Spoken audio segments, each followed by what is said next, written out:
Imagine being declared dead and then waking up inside your own coffin. That's not a horror movie plot. It actually happened. The family was weeping.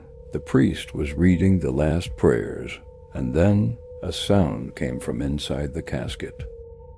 This is the terrifying true story of the man who woke up at his own funeral, and how it happened might just scare you for life. His name was Peter Kigan, a 32-year-old man from Kenya. On a cold morning in November 2020, Peter collapsed at home after intense stomach pain. His family rushed him to the local hospital, but by the time they arrived, doctors quickly examined him and, without much delay, declared him dead. The cause? Internal complications, possibly due to a chronic illness.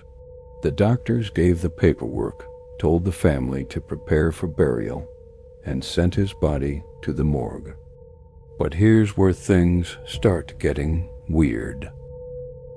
In many places, the dead are embalmed or refrigerated before burial, but due to cost and custom, Peter's body was simply stored at the morgue, waiting for a coffin and family arrangements. As tradition demanded, his relatives gathered quickly for a funeral. But when the mortician went to clean the body and wrap it in burial cloth, he noticed something strange. Peter's body was warm, and then he flinched. At first, they thought it was a nerve reflex, the kind that can happen in freshly deceased bodies.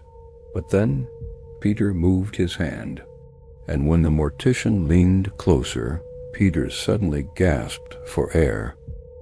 By the time Peter was placed in the coffin, the funeral had already begun. People were gathered, mourning, some were crying, others were giving speeches. And then a sound came from the coffin. First a thump, then a voice, then full-on shouting. "Open this thing. I'm alive."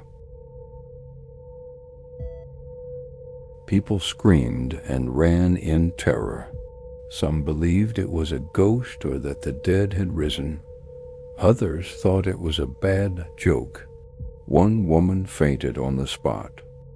It took minutes before someone dared to open the coffin, and there he was, Peter, pale, confused, weak, but very much alive.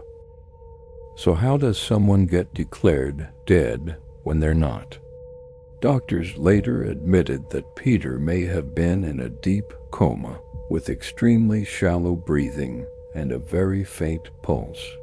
Without proper equipment, the rural clinic likely misread his condition and assumed the worst. Peter had not died. He had likely passed out from pain due to gastrointestinal complications. Medical professionals around the world warn that misdiagnosis of death, while rare, still happens in places with limited resources or rushed procedures. In Peter's case, if the mortician had waited just 30 more minutes, he could have been buried alive. After the incident, Peter was hospitalized and treated properly. He survived physically, but emotionally he was shaken. He told reporters, "I thank God for sparing my life. I didn't know I was being taken to the morgue. I only remember pain, and then darkness." The hospital came under fire for negligence. His family, once preparing to say goodbye, now had to celebrate a resurrection, one they never expected. But Peter wasn't the only one. Stories have surfaced globally, from Brazil, India, and even the U.S., where people have woken up in morgues, coffins, or body bags. In some cases, they weren't so lucky. So what would you do if you woke up in a coffin? And more importantly, how can something this terrifying happen in 2025? Drop your thoughts in the comments. And if this gave you chills, don't worry. I post true stories like this every single day. The strange, the scary, the sad, and the totally unbelievable. Hit like, subscribe, and I'll see you in the next one.